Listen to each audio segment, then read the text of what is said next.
দলীয় নেতৃত্ব সহ ক্যামাক স্ট্রিট ও আইপ্যাককে টার্গেট করে আসানসোল পৌর নিগমের কাউন্সিলর পদ থেকে পদত্যাগ করলেন ৭৮ নম্বর ওয়ার্ডের পৌরপিতা অশোক রুদ্র। তিনি সাফ জানান, কর্মীরা যখন বিপদে তখন নেতৃত্ব পাশে দাঁড়ায়নি, তবে যে দল তাকে টিকিট দিয়েছিল তিনি তার পাশেই আছেন। আমরা তিনজন, আরেকজন রিজাইন করেছে আপাতত এখন অবধি। কাকে ইস্তফা দিয়েছিলেন? আমরা কমিশনার সাহেবকে ইস্তফা দিয়েছি। আপনি বারবার বলছেন যে বিপুল ম্যান্ডেটের জন্য, তাহলে পুরো ভোটেও তো আপনারা বিপুল ম্যান্ডেট নিয়ে এসেছিলেন, সেটা কি পাবলিক ম্যান্ডেট ছিল না? সেটাও পাবলিক ম্যান্ডেট ছিল, কিন্তু এখন যেটা ব্যাপার হচ্ছে, এখন বিভিন্ন ক্ষেত্রে কাজ সরাসরি হচ্ছে। তো সেই হিসেবে আমাদের মনে হয় যে যারা সরকারের দায়িত্বে এসেছে তাদেরকেই আরও কাজের সুযোগটা দিয়ে দেওয়া উচিত। আপনি আমার সাথে তো আপাতত আমাকে, আমি অশোকদা দুজন বড় চেয়ারম্যানকে দেখতে পাচ্ছেন। একজন আগেই বড় চেয়ারম্যান থেকে ডক্টর দেবাশিস সরকার রিজাইন করেছিলেন, আজকে কাউন্সিলরশিপ থেকে উনি করলেন, এবং আরেক বড় চেয়ারম্যান কাম কাউন্সিলর উনি করলেন। আপনারা চেনেন যে আমি একটা আন্দোলন করা ছেলে, সব সময় কখনো শিক্ষকদের জন্য আন্দোলন করি, কখনো কর্মপ্রার্থীদের জন্য করি। এবার পুরো ব্যাপারটা চলে যায় কর্পোরেট স্টাইলে এবং আইপ্যাকের কাছে এবং ক্যামাক স্ট্রিটের কাছে। তো এই প্যাটার্নে যদি পার্টি চলে, শুধু আমি নয়, যারা দলটাকে দলের মতো করতে চায়, এমনি বহু কর্মী যারা আছেন তাদের কাছে কিন্তু এটা একটা প্রশ্ন ছিল।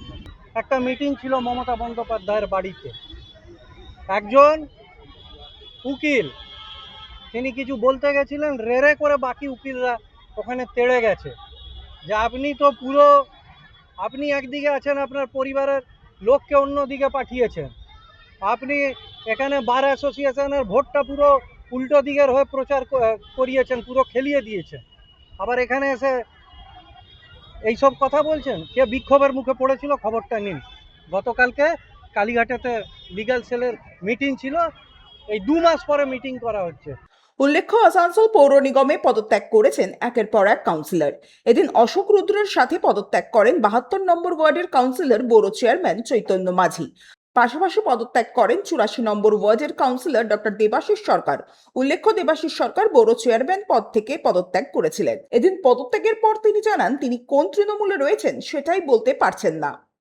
আমি আমার আগে চিঠিতেও মেনশন করেছি, এই চিঠিতেও মেনশন করেছি, যেহেতু পশ্চিমবঙ্গে যে ম্যান্ডেট এসছে সেটা একটা অন্য ম্যান্ডেট ফর এ চেঞ্জ, সেটা এবং ধরুন দ্বিতীয় কিছু সমস্যা আসছিল, যার জন্য আমার মনে হয় যখন সার্ভিস ঠিকমতো within the framework of the constitution আমি প্রোভাইড করতে পারছি না, দলে থাকার মানে পজিশনে থাকার কোনো দরকার নেই। কেন আপনি তো সার্ভিস দেওয়ার জন্য কাউন্সিলরেরটা দেরি কেন করলাম, কেন অনেক মানুষের অনেক অসুবিধা হতো, যেহেতু স্কুলের সিজন চলছিল, কিছু সই সাবুদের ব্যাপার ছিল, তো সেটা পেরিয়ে গেছে, সেই জন্য আজকে পদত্যাগ করলাম। আমি এটুকুই বলতে পারি, এটা আপনি খুব যথাযথ প্রশ্ন করেছেন, কোন পন্থী বা কোন দলে আছেন, অত্যন্ত যথাযথ প্রশ্ন, কেন এটার উত্তর আমাদের অনেকের কাছেই এই মুহূর্তে নেই। যেমন আপনি প্রশ্নটা করছেন, কোনো রাগঢাক না করেই বলছি, আমার কাছেও নেই, কিন্তু আমি এটুকুই বলতে পারি যে দল টিকিট দিয়েছিল সেই দলের পন্থী। আমি ইস্তিফা দিলাম, আমি ইস্তিফা পাঠালাম মাননীয় মন্ত্রী, পশ্চিমবঙ্গ সরকার, urban development and municipal affairs, government of West Bengal, Shrimati Agnimitra Paul. Sanjay Yadav, 99 news Bangla, Asansol. আপনারা দেখছেন 99 নিউজ বাংলা। বদলাবো আমরা।